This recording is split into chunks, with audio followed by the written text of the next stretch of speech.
Mapagpalang araw sa inyong lahat. Ako nga po pala si Maria Flor Aiza May Labaw at ngayon ilalahad ko sa inyo ang kahalagahan ng pragmatic sa komunikasyon.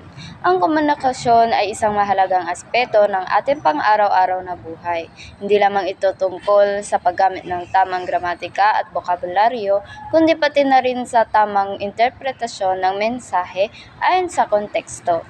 Dito pumapasok ang pragmatics, isang sangay ng linguistika na tumutulong sa atin upang mas maunawaan ang tunay na kahulugan ng isang usapan batay sa sitwasyon, kultura at relasyon ng mga nag-uusap.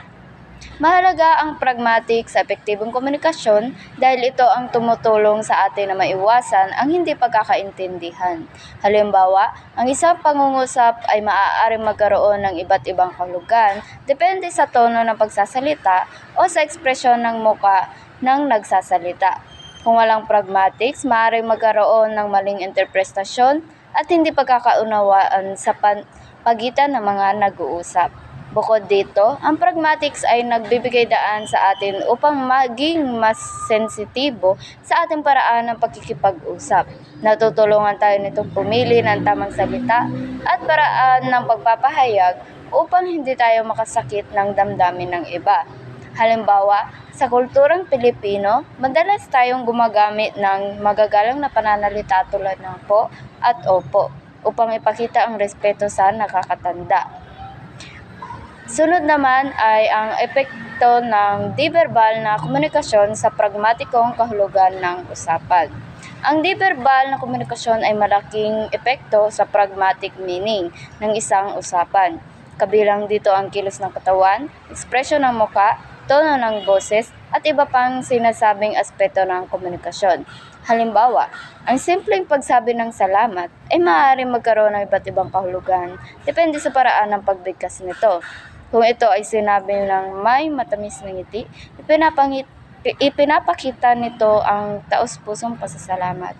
Ngunit kung ito ay sinabi ng may patuyang tono at nakataas ang kilay, maaaring magpahiwatig ito ng kabaligtaran, isang sarkastikong pagpapahayag na hindi tunay na pagpapasalamat. Mahalaga rin ang di-verbal na komunikasyon sa pagpapalalim ng ugnayan sa pagitan ng mga tao.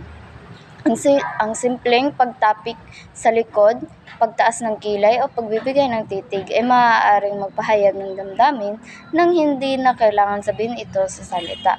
Sa pamamagitan ng tamang paggamit ng di-verbal na komunikasyon, mas may papahayag natin ang tunay na saloobin at naiintindihan natin ang iba pang mas malinaw. Sa kabuuan, ang pragmatics ay mahalaga sa epektibong komunikasyon dahil ito ang nagsisiguro na naunawaan natin ang tunay na kahulugan ng mga pahayag ayon sa konteksto. Ang di-verbal na komunikasyon naman ay may mahalagang papel sa pagpapahayag ng damdamin at intensyon ng isang tao upang magkaroon ng mas maayos at makabuluhang komunikasyon.